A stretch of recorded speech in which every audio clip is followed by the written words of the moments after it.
To you guys how I was able to take the LSAT for free, how I was able to get the CAS fee waived, how I was able to get most of my application fees waived, and I will explain what everything means and I will explain the process behind all of it.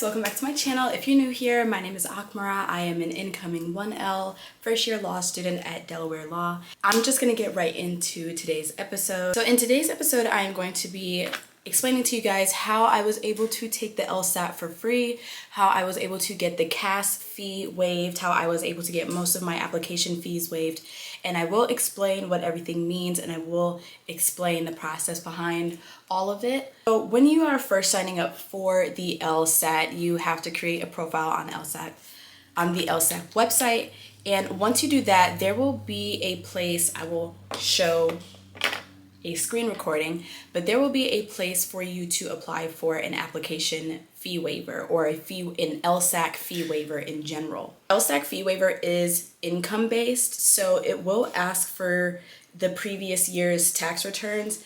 If you are not an independent student, meaning your parents claim you on your taxes, you are going to have to request your parents' tax returns and obviously make sure that your name and your information is on there. Now there is, because it's income based, you can look up the table that shows you if you qualify or not.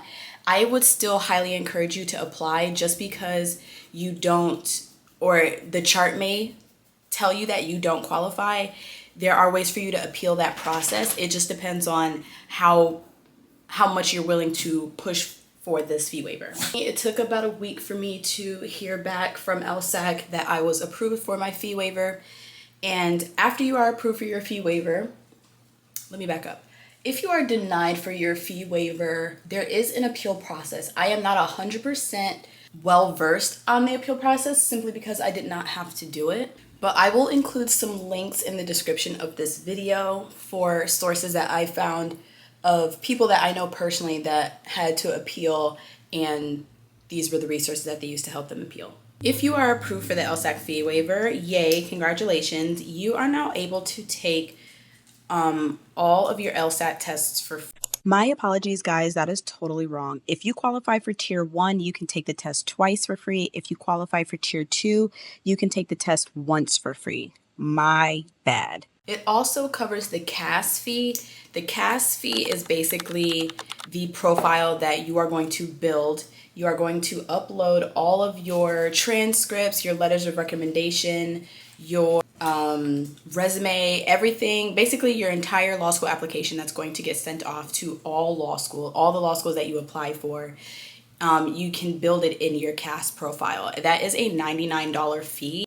Y'all, I promise I'm going to get it together. It is not $99. The CAS fee is $207, and each individual CAS report that gets sent off to whichever law schools you apply to are $45 each.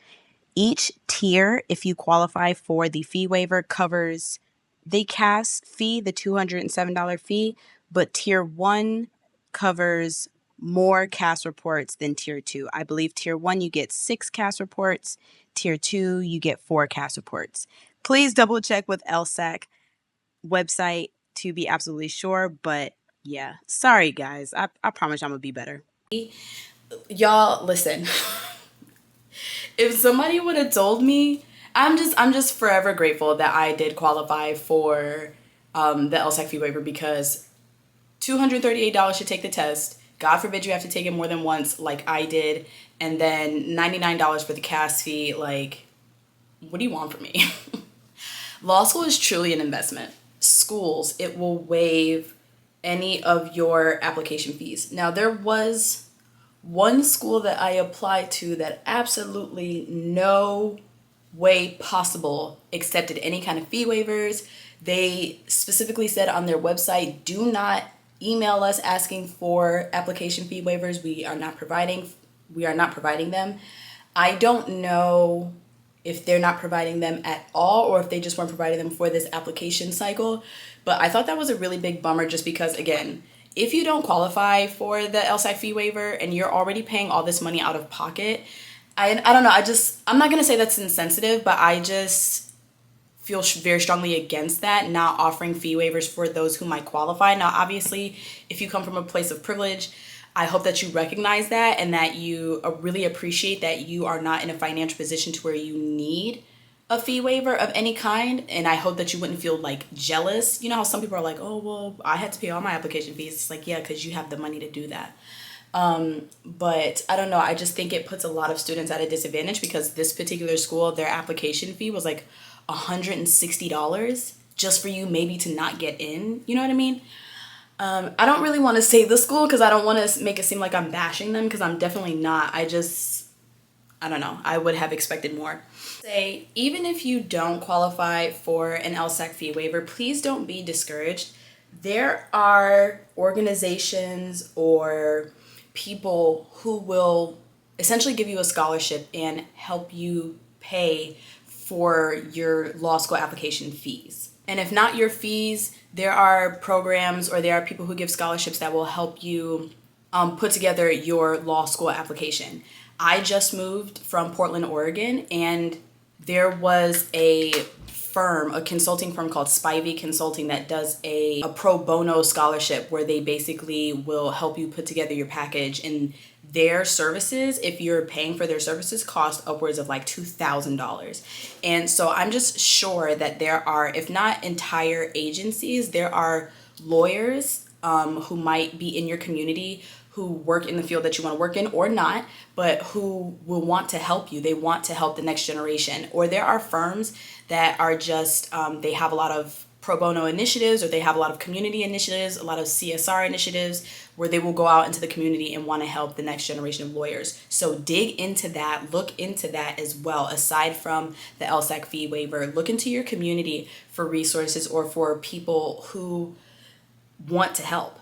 Especially if you are a minority, because we make up such a small percentage of the legal field, they really want to help. Not all of them are jumping at the chance to help, because we all know how that goes, but there are a lot of minority-based, or not minority-based firms, but minority-led firms or very prominent minority attorneys or lawyers in your area that if you go to them and just say, you know, hey, I'm applying to law school, or even check your alumni association at your undergrad. For sure, check your alumni association at your undergrad. Check your church. I met a gentleman, and I was already too far gone in the process, but I met a gentleman at my church back in Portland who is a lawyer. I think he works at Nike, gave me his information and basically was like, use me as a resource. If you need anything, let me know. So there are resources aside from LSAC and that official waiver that will help you to be able to alleviate some of these costs. If for whatever reason you are just completely unable to find any kind of monetary help, or if you find yourself, if you are in a situation, and I know at least 3 people that are in a situation where they are just completely alone, just start saving your coins now. And if you know that you are in a financial position to where you can only take the test once, $238 is not that much and a lot of money at the same time. So how you make that work for you is you study. If you're like me and you're not a great standardized test taker, I highly encourage you to study for 6+ months, especially if you have the time to study for 6+ months. And during those 6 months, just stash away a little bit of money at a time, and then you'll have enough money to take that test. As well as study materials, there are so many affordable study materials. I will just list some right here. These are some of my favorite study materials that really do not break the bank, that really are just very affordable and very effective at the same time, especially if you use it to the best of your ability. There are plenty of YouTube creators that will break down exam questions for you, that if you only have one piece of study material and you use that and you combine that with YouTube, like people who have gotten 170 pluses on the LSAT, that will help you break down these test questions, test question types, etc., etc. That is how you make that $238 really work for you, especially if you can only afford to take the test once. And then when it comes to applying to schools, be really, really intentional with where you are applying.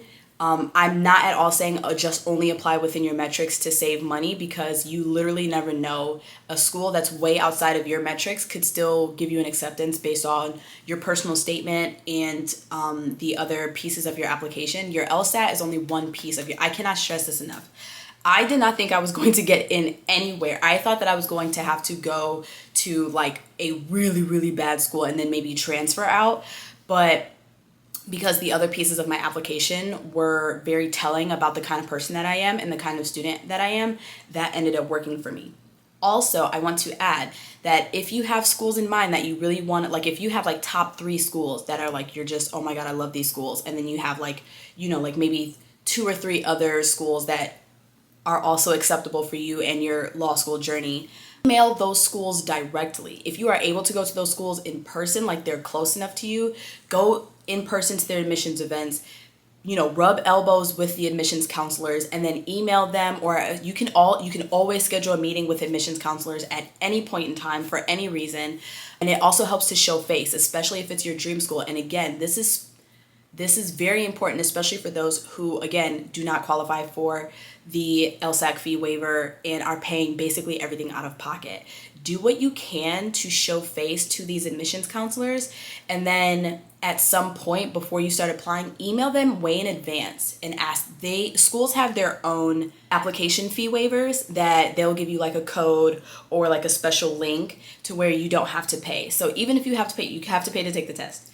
You have to pay for your CAS fee. If you email that school separately, they'll waive it for you, you know, hopefully. Schools, especially if you're like a good student, again, you've gone to these events, whether it's even if it's virtual or in person, if you're unable to make it in person, and they're like, oh, I've seen their name pop up on our list a couple times. They've gone to this panel, they've gone to this whatever, you know, and they email well in advance. And I say well in advance because maybe, I don't know exactly how it works, but maybe some schools only have a certain amount of application fee waivers that they are able to give out. So the earlier, the better. The August LSAT is right around the corner, and that's the first LSAT of the 24-25 application cycle. So if you're taking the LSAT, the August LSAT, I would email those schools now. Okay, I took my second LSAT in September, that's still very good to do. If you're taking the September LSAT, start emailing those schools now. Start going to their admissions events now, so that when you email them for these application fee waivers, they are at least familiar with you. And even if they're not, you say, oh, we met at such and such, or I was on the Zoom call with such and such. Even if they don't remember you, the fact that you were there, that will work in your favor. I hope this video really, really helps. I know that applying to law school comes with things that not a lot of people are aware of, especially if you're like me and you are a first-generation law student, so you don't have anybody in your family that is a lawyer and you're essentially doing all of this work on your own. I have done so much research on applying to law school and the tips and tricks that helped me be able to save money and be able to make things work for me. So if you're in that same boat, I really hope this helps. If you have any questions, please feel free to leave a comment. If this video helped you, or if you just liked the video, make sure to like, make sure to subscribe, and share with those who might need the help as well. Aside from lifestyle and beauty and skincare and stuff, I am very, very passionate about helping people get to law school because I know it was very hard for me. I thought that it was impossible for me, and I start law school in 3 weeks. I hope you guys have the best day and see you in the next one.